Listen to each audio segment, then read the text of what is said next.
What's up, guys? I want to thank you so much for joining us on the Unreasonable Life podcast. I have a special guest here with me today. His name is Ruben with the Golden Rule Plumbing. And I wanted to invite him on because Ruben's actually he started out as a client of ours, and then quickly, really just based off of his energy and the way that he talked about his services and his passion around those services.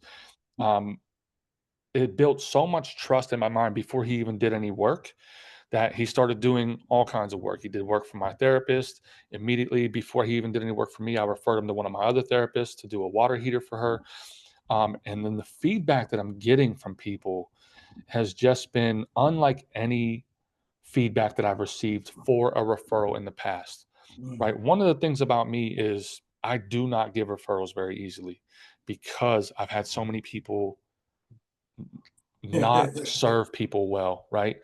And Yep. so it's just been nothing but good things, and I can tell there's something different about this guy, and I wanted to have a chat about what that possibly is. So Ruben, thank you so much for joining us today. Um, how are we, brother? Oh, brother, thank you for having me. Thank you for all the kind words. Thank you for just who you are, and I really appreciate you having me here today. I am doing very, very well. Uh, Awesome, man. just yeah. Awesome. Listen, I wanted to start it off with like, what how did you end up here? Right? Because you weren't always a plumber, right? You didn't grow up. What No, was your father a plumber? Like, what was the journey in getting here? so I was born and raised in Southern California.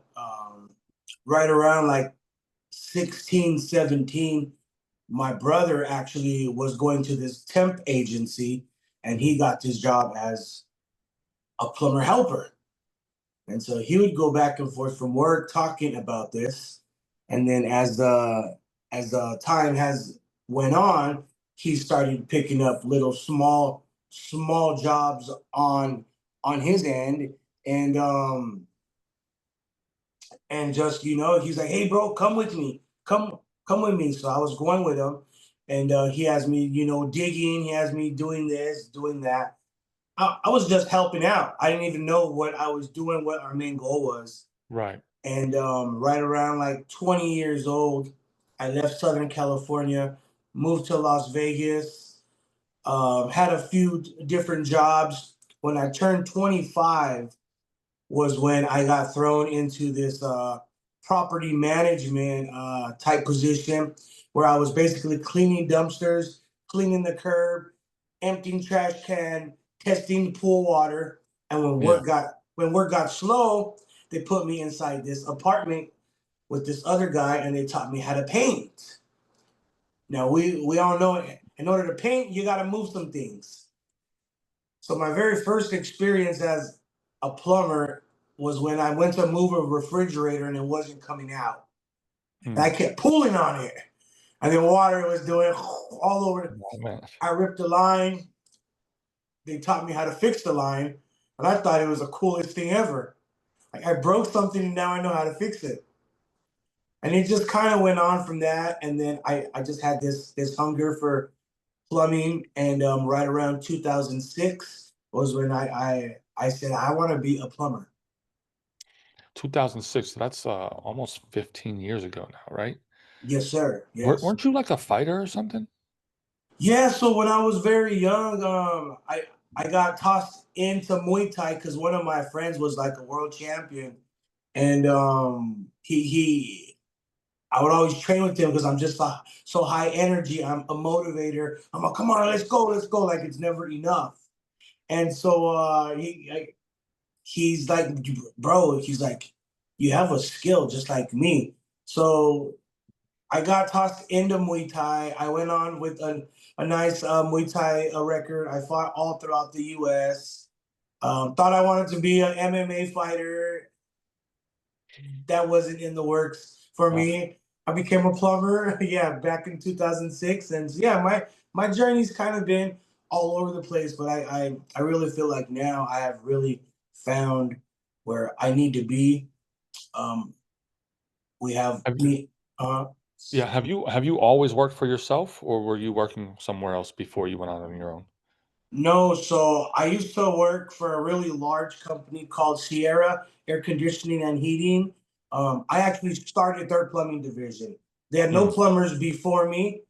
They put out an ad, said they were interested in someone that could be a plumber starter helper, and I went in and I was so much more than that. And now they are one of the biggest here in town.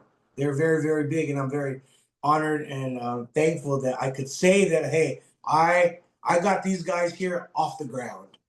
yeah. I and I learned a lot from them. I did a lot of really good training on white glove service, training on what's a proper meet, a proper greet, how to embrace your customers, how to truly listen to your customers and just have that customer service. Not Where Go Yeah, ahead.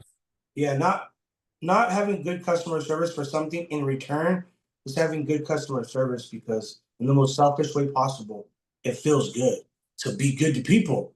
Like it feels good, man, to be good Yeah, to people. yeah, It just does.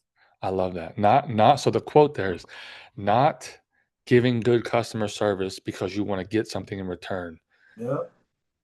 but because it just feels good to serve It people just well."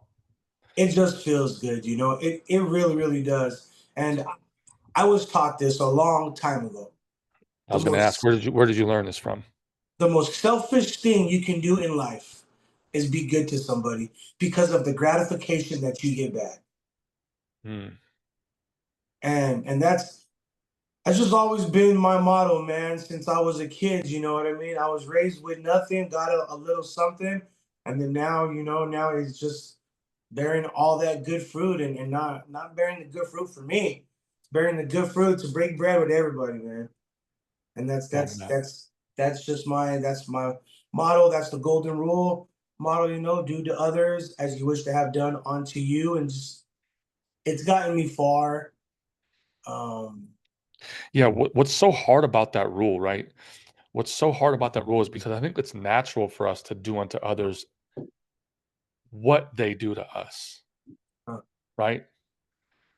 Instead of do unto others how we would want it done to us, regardless of how they treat us, yeah. right? It's very, very easy for people to say, "I'm gonna treat you the way you treat me." Uh-huh. The Yeah. difficult thing is to treat people how we wanna be treated. It sounds easy. Yeah. It's Oh something yeah. that people quote all the time, but it is Yeah. hard. It Yeah. is a No, hard no, thing to do. I'm right dead on there with you, man. I have just random clients that call me out and I go to their house and it's I can tell it's not gonna be a fun job. But even those customers, even the ones that it's not gonna be a fun job. You know what I mean? You Mhm. still you have to treat them as if, hey, this is going to be a fun job because it's still, it's a person. It's a person that you want to leave an impact on. A person. So where did you get this philosophy at? Where did you get this like, you said you started and you taught them on white glove service and serving people well. Where did you learn how to do that so well enough that you're able to teach other people to do that? So let me just back up a little bit. Back when I was working for Sierra Air Conditioning, Heating, and Plumbing. When I first started there, I told them, hey, I want to be a plumber. And they're like, okay. Told them, I got this much plumbing experience. I want to work for you guys. And they told me, okay, well, this involves a lot of training, a lot of this, a lot of that. And I pumped the brakes. I said, I'm just a plumber. I'm not here to sell. I'm not here to talk people into things. I'm not here to manipulate minds. I was going to all these different things on what I thought they wanted me to do. And then here I am now down the road, and I had became so defensive because of what the trade has to offer. And so what this company did was they basically taught me, and this is how they call it, how to be a white glove 5-star technician, Hmm, which means everything. It's just you're showing professionalism. Um, you're breaking everything down. You're really breaking it down. A lot of guys, especially in plumbing or electrical or carpentry, they'll say, "Okay, yeah, I could do this. It's this much. They'll get it done. I'm done. Pay me." What did you do?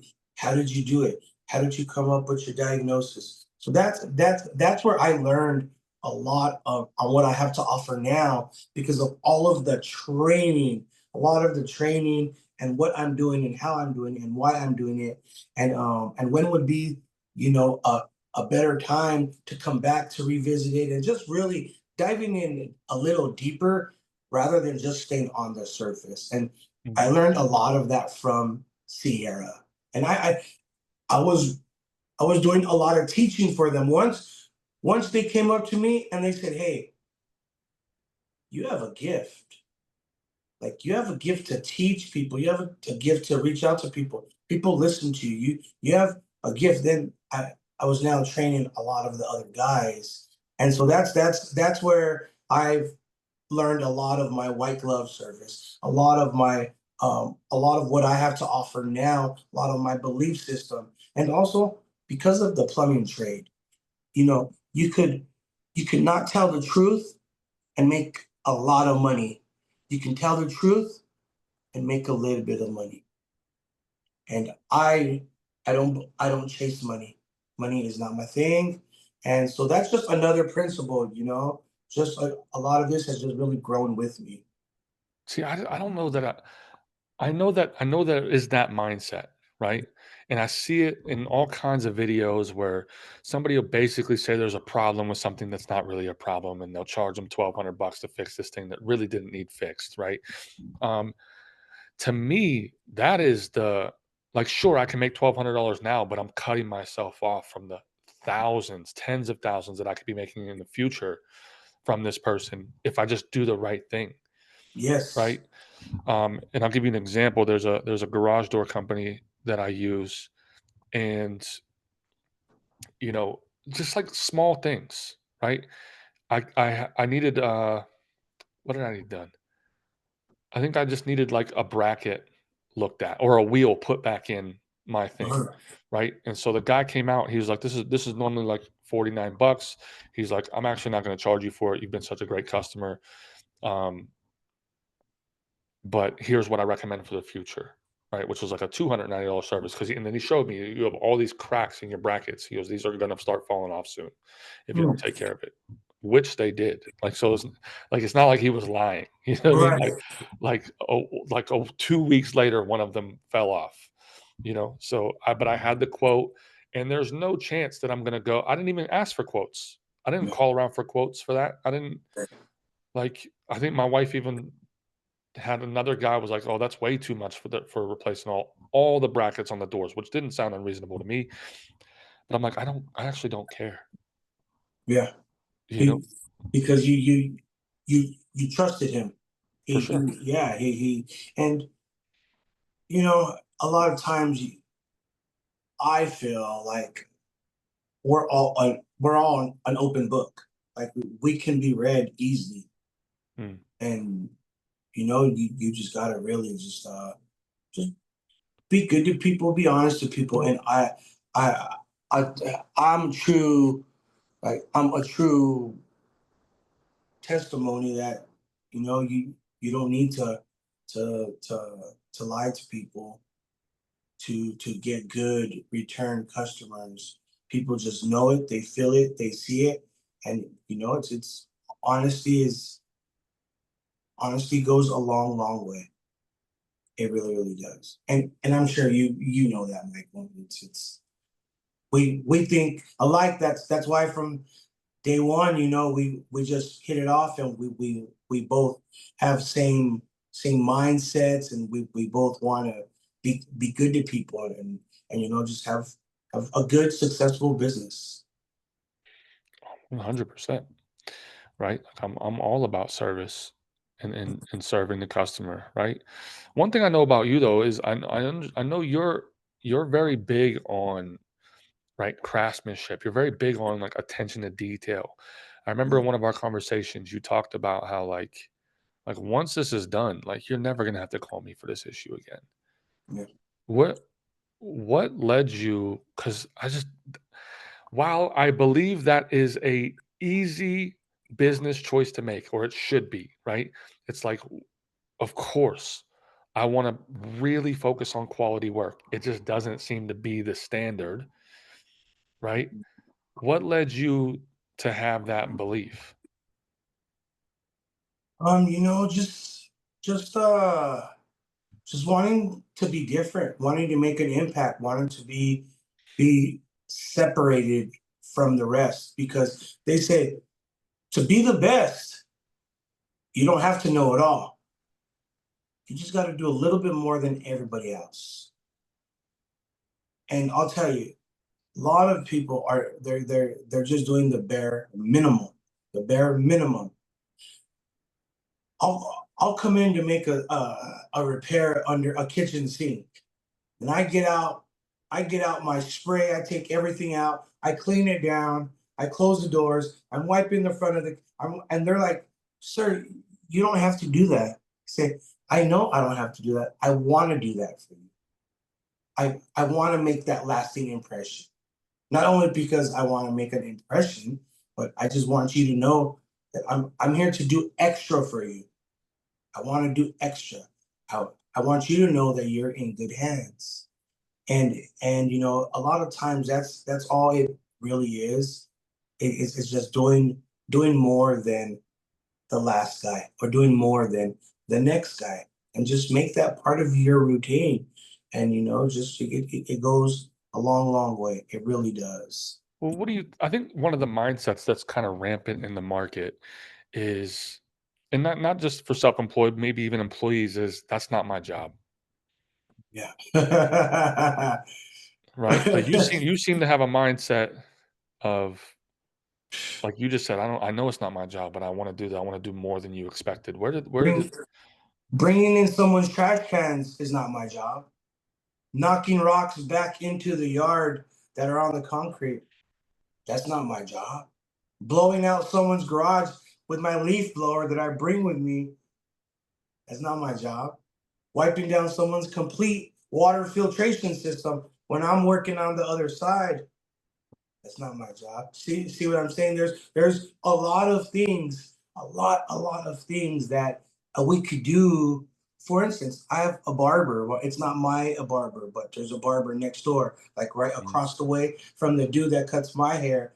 And she pulls out this like these two hand massagers, and when she's done with her cut, she's massaging her clients, like a good like little like shoulder massage. I'm like, that is great. That's great. My barber pulls out a brush and cleans, like brushes off my shoes, my boots, my shoes, tennies, whatever I'm wearing. So see what I'm saying? It's mm. those small little things that do make a big difference. Where did you like what led you to figuring that out? Like, is there an experience that you had where somebody did this to you and you're like, I need to do it like that? And like what brought you to the conclusion that this is how business should be done? So I couldn't say it was a business a decision. What I have to say is it was an upbringing, like a lifestyle. My grandmother, she would have me clean her bedroom. She would have me do her laundry. She would have me dust her entertainment center. She would always tell me, "You want a new pair of pants? You're gonna come work for it." And everything she did, she was very methodical with. She was very. This is how you fold my moo-moos. This is how you hang up my clothes. This is how you make my bed. This is how you and she. So as a kid growing up, I was 15, 16. She bought me a lawnmower, and she bought me a weed whacker and a little gas can, and she tell me, now you go. And so when I was cutting this grass, I'm making sure the corners are nice and straight, like my grandma's bed. See what I'm saying? So a lot of it was just, and then just growing, whether I was painting, running wire, putting copper on the wall. It just had to look uniform. And I feel like every job that I've been put in, It has just grown me, grown me, grown me, grown me. And that's why I feel like I'm very detail oriented. Very, it's got to look right or it's not right. 100%. One of the things I always say is I always say that quality is in the details. Mm, yeah, for sure, for sure. So I love that. I love that. So was it that mostly came from your grandmother, you said, or is there other people who influenced that? So another one, I worked under this really fine gentleman who's still a really good close friend of mine. His name's Arnie Tromby. He works for Lewis Homes. Now, I worked for Arnie for 7 years. And basically, when someone moved out of a house, we got the house back up and ready. So that's everything from putting in washers, dishwashers, painting, flooring, doors, light fixtures, you name it. Right. When I first started with Arnie, him and I would do it together. About year three, he would just bring me everything, and I would do it all. Be stuck in his house for a week, maybe two. And he would come in, and I called Arnie the eagle eye. He had this eye where he would just kind of stand back. You missed that. Oh, that's not level. And he said, get out your notepad. I'm writing it all down, right? And we'll walk through the whole house. This, that, this. I was like, man, like, he's like, you did good, buddy, but this is how you're going to be better. And Mm. Arnie's retiring next year. Arnie has been doing the same thing for over 37 years. So Arnie Tromby was a really, really, really, really big part of even, I would say, my journey. He taught me a lot of the plumbing I know. He taught me how to, just go, as we call it, the 2 mile service, The extra mile, right? the extra Don't go extra one, mile. don't go one, Yup, go two. absolutely. That's one of my And favorite stories in the Bible, actually. yup, When there it you when it go. when it got broken down, I was like, no, that makes so much sense, right? Like Amen to that, bro. Yeah. the amount of hearts that can be changed when you do way more than is required of you is amazing. Another really, really big thing that was told to me by a local plumbing owner here. He pulled me to the side and he put his hand on my shoulder and he says, "Hey," he says, "you might have been told this before, but if you haven't, just for the record, we are messing with water.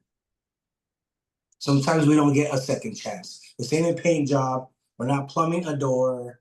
We're messing with water. So you make sure this is beyond perfect. You don't check it 2, 3 times. You check it 4, 5, 6 until you're tired of checking it. And hey, this is safe. This is safe. I can walk away from this." And that's something that's really stuck with me. Just because it's water. It's water. Yeah, you could you could cause a lot of damage if you don't have respect for the trade. If you don't know how to say, "Hey, I'm not comfortable doing this," or "Hey, I don't know how to do this." Hmm. That's one thing with me. I stay in my lane. I know what I know how to do. I know what I don't know how to do, and I just stay in my lane. I'm not trying to be the hero. Stay in my lane. Yeah, I do see that that would be a big problem if people are like, "I don't know how to do it, but I can figure it out." You know? Maybe not. Not with water, my friend. Yeah, yeah. So are you gonna you know what? One thing I've noticed with you, again, this is happening more with you than I've ever had happen with anybody, Mm, right? Every single person I've referred you so far has mm. messaged me thanking me.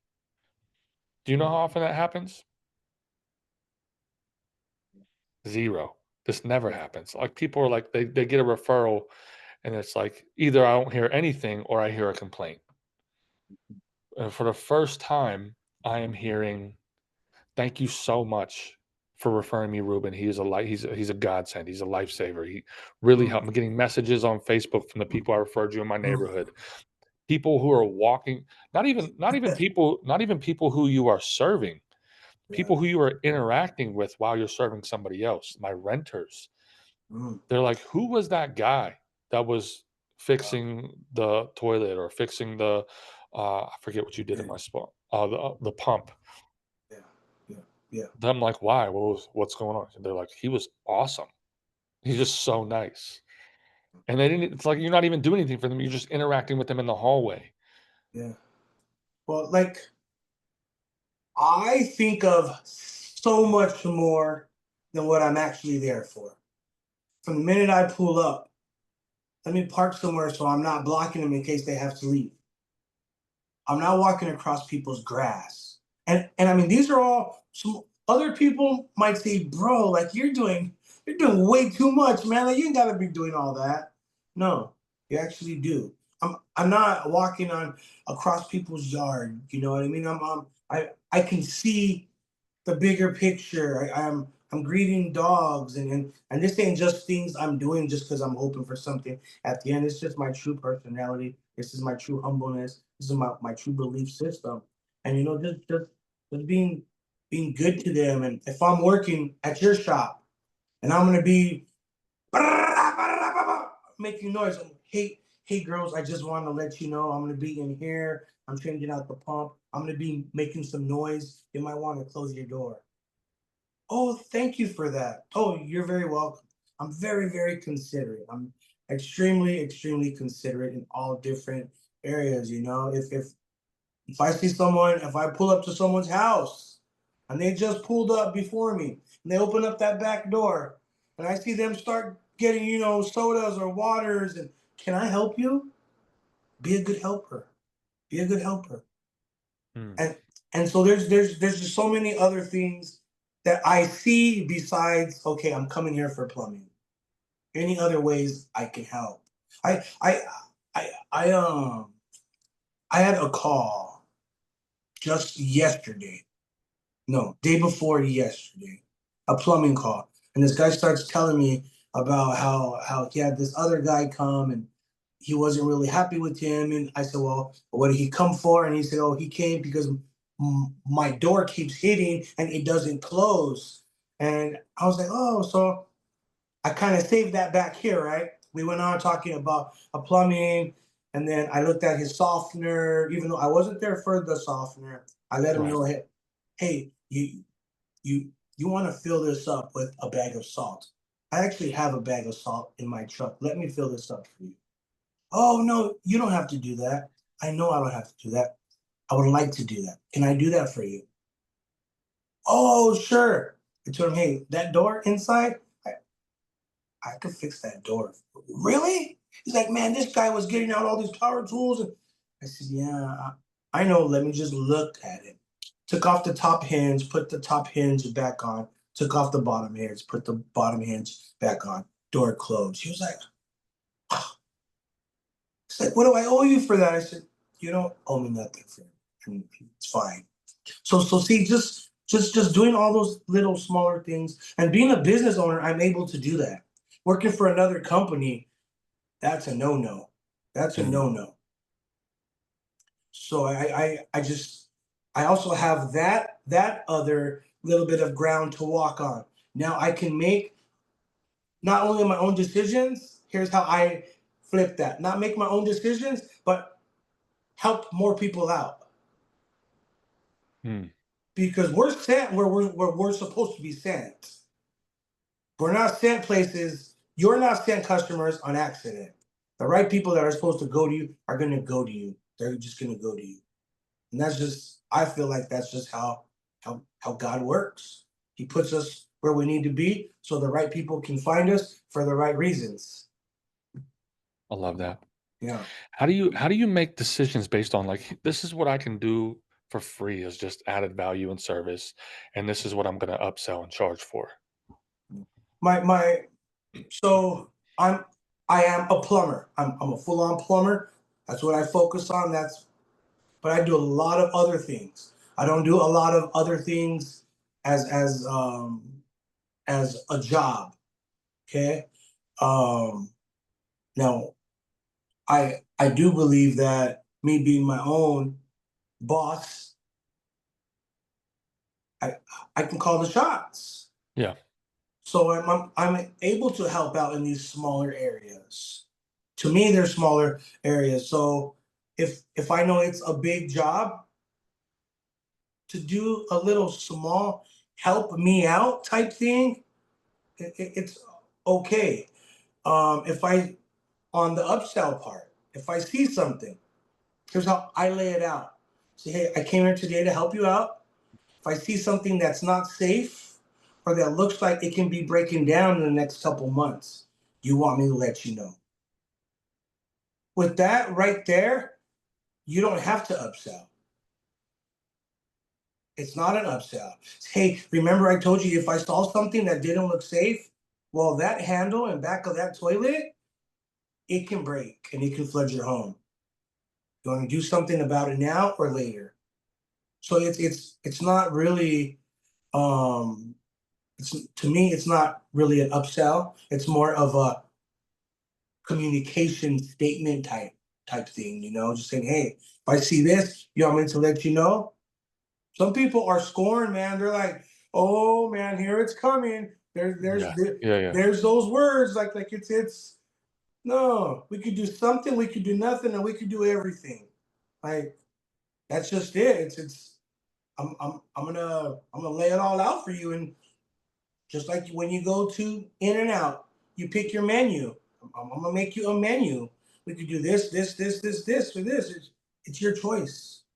Is there ever a time where somebody is like, you see something that is like clearly not safe or is going to cost them so much money? Like if this pipe busts or this thing happens, if you let this go and you don't handle this, Mhm. you're going to be paying thousands of dollars Yeah. for me to come back and fix this versus hundreds of dollars to fix it now, right? Something like that.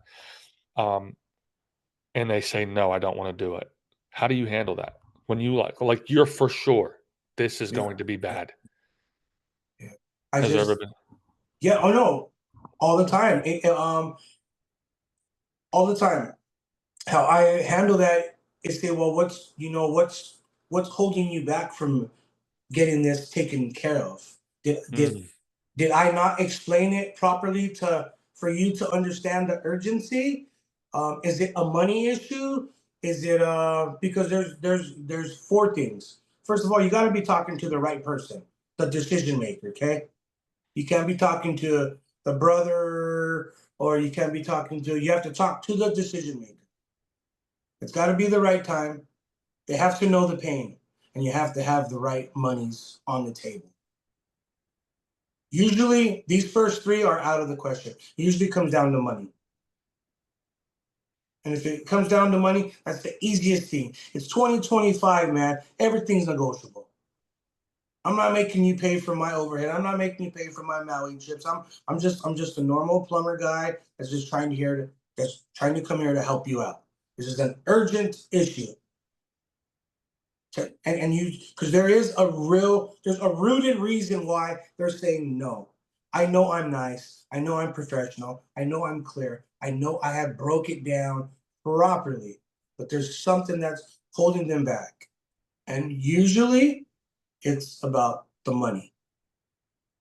So you just have to get them to talk about that. Well, this is too much money. What are you comparing it to? When was the last time you had this type of job done? Well, I've never had this job done. So you really have to just kind of get get in there more, find out what's holding them back. Because when you tell someone, hey, this can flood your house. Have you ever had your house flooded? It costs a lot of money to get it back up to normal. That's the last thing I want to happen to you. This can cause that. If someone still says no, I don't want to do nothing, then you haven't laid everything out on the table clearly for them. mm. And I mean, there have been times where I have, and there maybe I was the first guy there, and they're like, well, you know what? I just really want to get a few more opinions. Well, I have 6 options for you right here. This is equivalent to 6 other plumbers. What are you hoping to find out of someone else that I didn't provide for you? Yeah. Okay. And for you, there's probably, I mean, I would imagine with you, there's less objections. Like one of the objections that I typically have is like, I can't tell if this person's telling me the truth. Right. So, yeah, I want to get another opinion because I'm like, maybe I'll get a different answer. Maybe this person's lying to me. But Yeah, I imagine with the way that you interact with people, that fear is less. absolutely. Now, when I worked for the other company, um, I was a walking number. I had a goal, and that was to make a deal, make a sale. I was very sales driven. I did very well with it. But the better I did, the more I knew one day I'm gonna start my own, and I'm gonna do it so different, bro. They used to put me in a circle. There were maybe 25 guys around me, put Mhm. me in a circle, and they would all give me objections. And I would battle every single objection. Next one, whether it was my wife's not here, my husband's not here, I need another opinion. Your price is too high. This guy told me like all these different, and I was ready to go all the time. Now I don't battle any objections. There are no objections. There are no objections. None. Because I'm able just to talk to people, just talk to them. Hey, here's what we're going to do today. You're going to come with me. We're going to look at this together. I'm going to explain this to you. I'm going to break it down to you. I want you to understand more about your plumbing system when I leave than you did when I got here. I want you to know what to do if you have an emergency.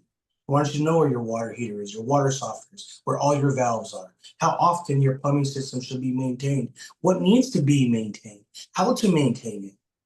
See what I'm saying? So Mhm.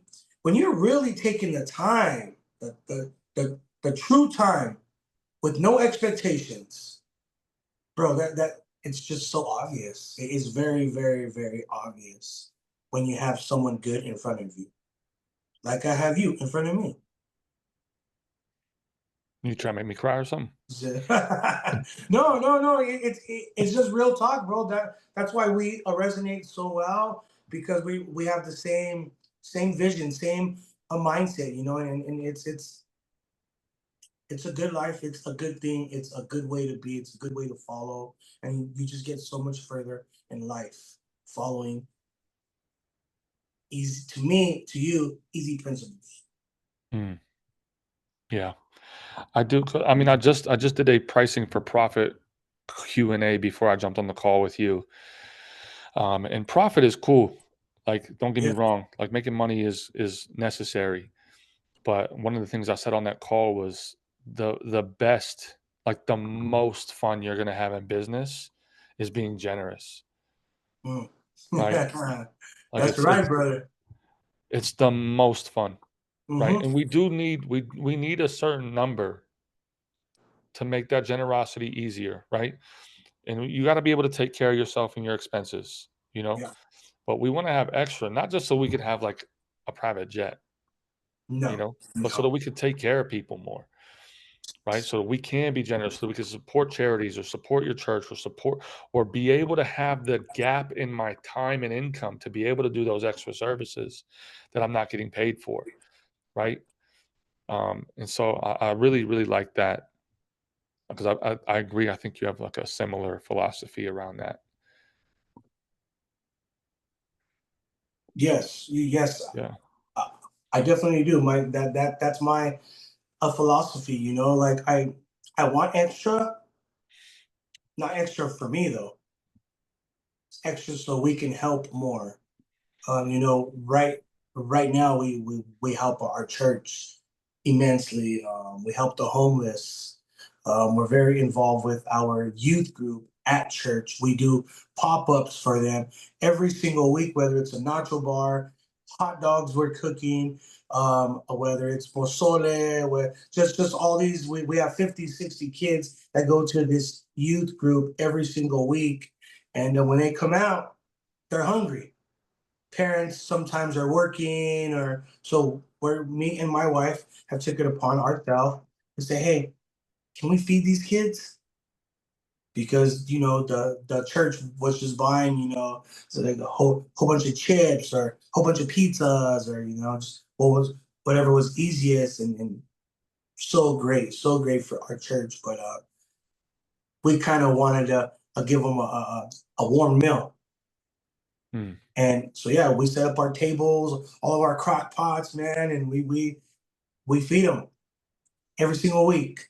And it's that's one of the things that we really like to do, just giving. Christmas we feed the homeless, Easter we feed the homeless, we feed the homeless all year round, and that's just being able to do that feels really good, and just having that extra to be able to give extra, be able to Yeah. help more, pay for someone's brakes on their car. Last month, oh man, we helped out a family pay for their brakes. They couldn't afford to get the brakes done, and their car was just sitting there.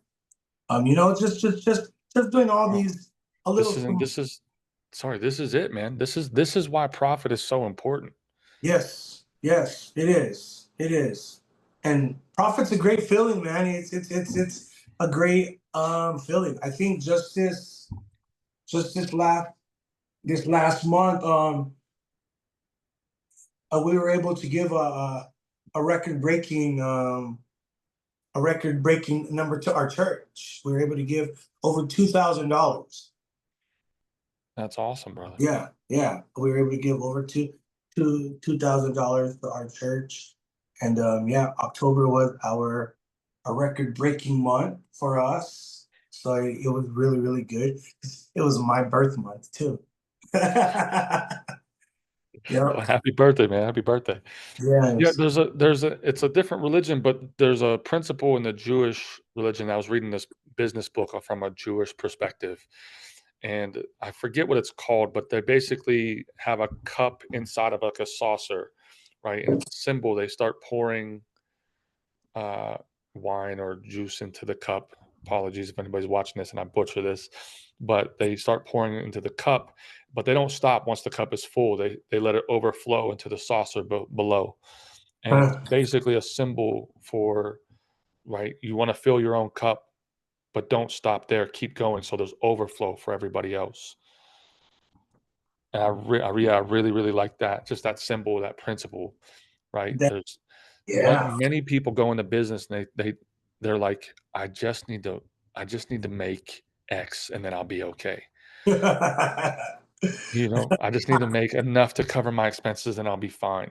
But they forget about problems. They forget about toilets breaking. They forget about plumbing busting. There's like the only thing that's for sure uh, that's constant is problems, right? Like taxes and problems.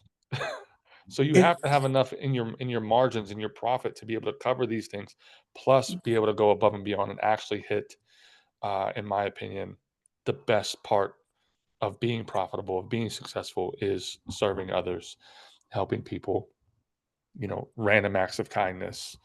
Um, and there's a book called Unreasonable Hospitality where he talks about these one size fits one moments in business where we're doing things that are unique to that person, right? Because good service is like the standard. In his book, it's called Unreasonable Hospitality. He's like, hospitality is the one size fit one moment that is unique to that person. It's unique to that individual. Um, but you can't do those things if you don't have gap. Yeah, for sure. Gap. All right, brother. What's one, if you could leave people with one message, one lesson for life, for business, what do you leave them with? I leave them with just always be honest, leave something better than you found it. Mm, um treat others as you would like to be treated. And just walk with integrity. Walk with integrity and do it right the first time. Because if you don't do it right the first time, you won't do it right the second time. Yeah, yeah, just be, just be honest, be good, be truthful, walk in integrity, and this is there's so much out there. A lot of people say, "Oh man, I just want a pie." Like sometimes you don't need a whole pie. You really, really don't. You really, really don't. Sometimes you just need half of the pie, and you give away the other half. See what I'm saying? So many Mhm. people are, I want this all for me. I want the whole pie. You're not gonna get far. You're not gonna get far. You're just gonna get a stomach ache when you got all that. Give some away. Give some away. And Love that. that's just one of the things I follow here. I teach my children this, and when I talk to even some of the younger guys that I got working for me right now, I mentor them. I talk to them and just tell them, just be good to people, be good to be honest, be good, be honest, walk with integrity, uh, and I believe that goes a really, really long way. Do more, do more rather than do less. Love And that, brother. it feels good. It really, really does, man. It feels good to do good. It does. Feels good to do the right thing. It feels good to do the right thing. Absolutely, brother. Love it, man. Where can people find you, man? How can they get a hold of you if they People want can to? get a hold of me on. All right, here we go. Google, Yelp, Angie's List, Home Advisor, Nextdoor. Um, there's a few other ones, but yeah, those the main two are Google, Do you have Yelp. a website? Yes, I do. What is it? lvgoldenrule.com. lvgoldenrule.com. Sorry, lvgoldenrule at gmail.com. That's your email. That's my email. Yes. So your Yep. website would be lvgoldenrule.com, or you can email him at lvgoldenrule@gmail.com. There you go. All right, There brother. you Thank you go. so much for joining me today, man. I really appreciate the conversation. I hope this inspired some of you to just serve people better in your own business, to do the work the first time, to really pay attention and get good at your craft and take care of people, right? To be generous, right? There's so many lessons that we learned, I believe, from Ruben today. Um, in helping you create that unreasonable life, that unreasonable business that we need so much in this world. All right. Thank you guys so much for tuning in. Have a great day. Have a great day. Hold on, Ruben.